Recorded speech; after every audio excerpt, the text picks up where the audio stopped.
Hola, Abel aquí. El capitalismo y el socialismo no son más que sistemas económicos que utilizan los países para administrar sus recursos y regular sus medios de producción. En países como Estados Unidos, el capitalismo siempre ha sido el sistema predominante. Esto significa que individuos y empresas son las que toman las decisiones sobre qué se va a producir. O sea, cada quien tiene la libertad de poder producir lo que quiera, y esto hace que empresas, en vez del gobierno, sean los que tienen el control sobre los factores de producción, también sobre sobre recursos naturales, etc. El éxito del capitalismo depende de una economía de mercado libre que se rige por las leyes de la oferta y la demanda. En el socialismo, todas las decisiones legales y de producción son tomadas por el gobierno, y los individuos dependen del Estado para la atención médica, para la alimentación, para tener un hogar, para el empleo, etc. El gobierno, más que la oferta y la demanda, es quien dictamina cuáles son los productos o los bienes que se van a producir y qué precio tendrán estos. Los países dictatoriales, autoritarios o totalitarios tienden más hacia el socialismo o comunismo, que sería un extremo del mismo, mientras que los países con un sistema democrático tienden más a ser capitalistas. Pero incluso en sus extremos, ambos sistemas tienen sus pros y sus contras, y de eso es lo que vamos a hablar el día de hoy. Pero antes vamos a agregarle un sistema económico al botón de like, haciendo que se ponga azul. También suscríbete y presiona la campanita para que YouTube te avise cada vez que yo suba un video.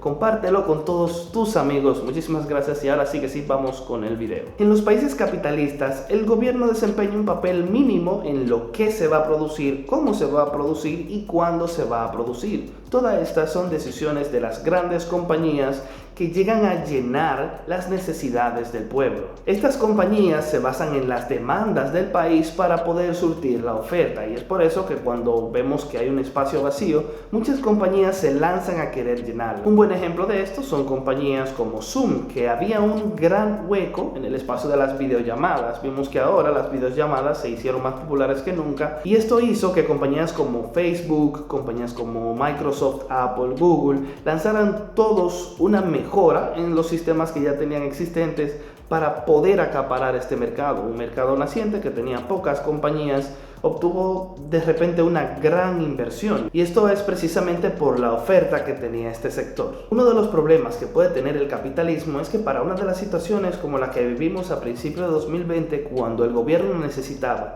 que las compañías lo apoyaran creando ventiladores, el gobierno necesita hacer tratos con estas compañías e incluso pagarle dineros extra para que puedan producirlo, cosa que no pasa en un país socialista.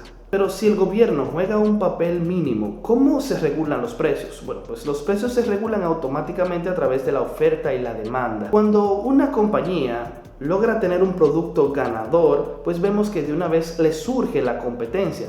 Hay muchas personas demandando este producto. Sin embargo, a medida que la oferta va creciendo, la compañía que tenga el producto más caro, pues tendrá que ofrecer más cosas para poder vender el producto a ese precio. O, en lo contrario, tendría que bajar su precio para poder mantenerse a la competencia.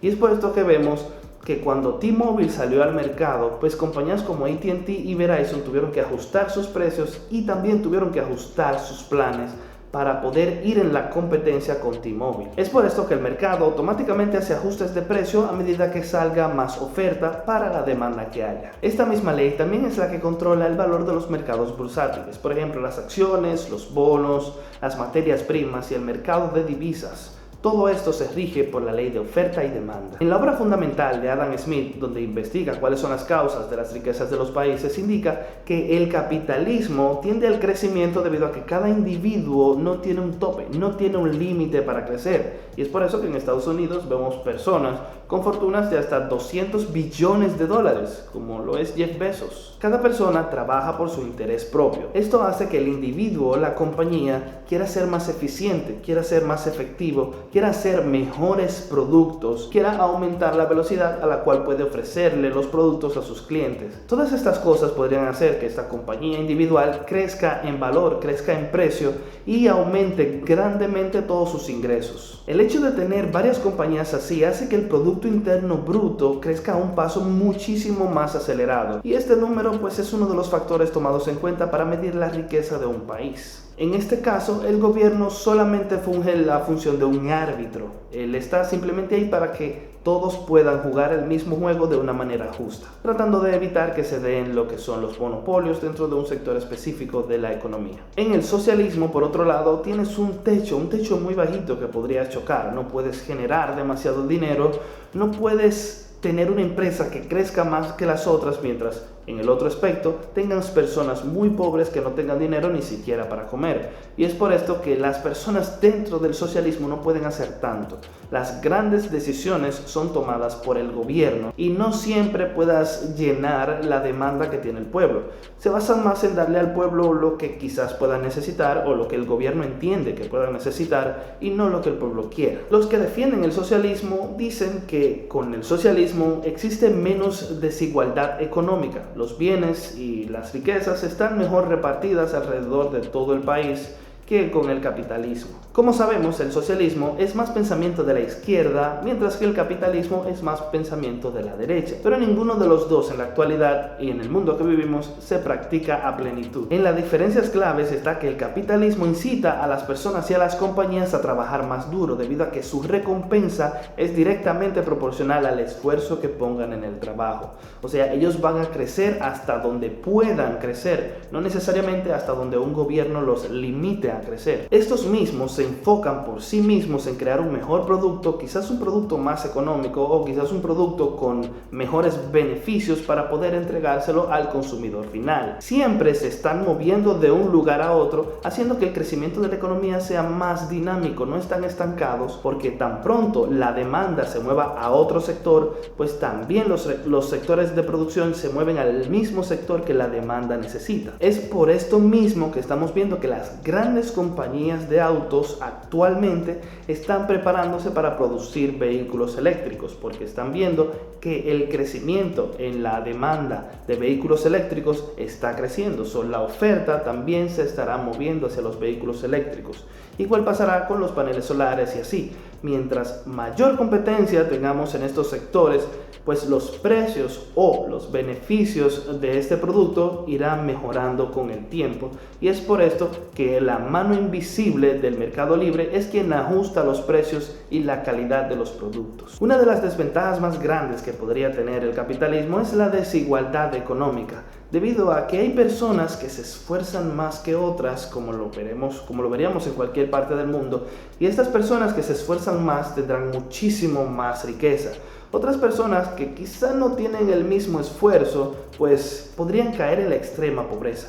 Países capitalistas tienen los millonarios más millonarios, pero también tienen los pobres más pobres. Otro problema es que crea ciclos en el mercado, y es que se infla demasiado, debido a que, claro, la inflación es una de las principales características del capitalismo. Como se va inflando demasiado un sector específico de la economía, pues este sector tiende a caer. Entonces, cuando cae este sector de la economía, tenía ya un % demasiado grande, lo cual hace que la economía completa caiga a lo que se le conoce como una recesión económica, que vemos que en promedio está pasando cada 7 o 10 años dentro de los Estados Unidos. En una economía socialista es un poquito más distinto, debido a que las compañías no trabajan por su propio beneficio. Estas compañías trabajan por mandato directo del gobierno y producen lo que el gobierno pide o lo que el gobierno entiende que necesite. Esto hace que la economía sea más lenta, que el crecimiento de su Producto Interno Bruto sea más lento, debido a que las compañías no tienen un incentivo extra para poder mejorar. Muchas veces el gobierno incita a que estas compañías produzcan bienes aunque no traigan ninguna ganancia. De hecho,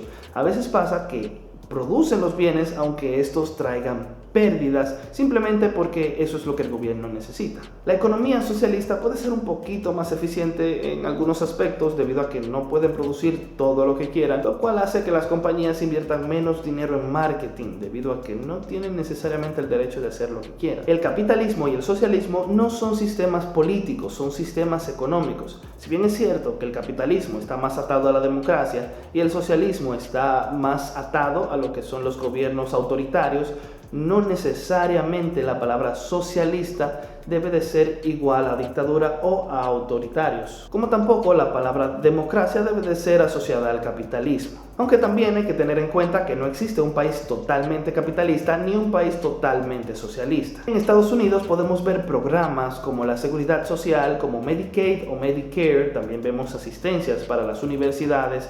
Todos estos son programas de ayuda, son programas socialistas como Plan 8 para poder pagar tu casa. Sin embargo, en países conocidos por ser socialistas como China, vemos compañías como Huawei, vemos compañías como Alibaba, compañías que incentivan el crecimiento y hay muchos millonarios y billonarios como Jack Ma también. Por lo tanto, no es un país completamente socialista como Estados Unidos, tampoco es un país 100% capitalista. Son los sistemas que predominan en su mayoría, pero siempre tratan de buscar algún tipo de beneficios, algún tipo de intermedio en el cual estén más cómodos. Y hasta aquí el video de hoy. No olvides suscribirte y presionar la campanita para que YouTube te avise cada vez que yo suba un video. También dale like para el algoritmo de YouTube. Y hasta la próxima. Chao.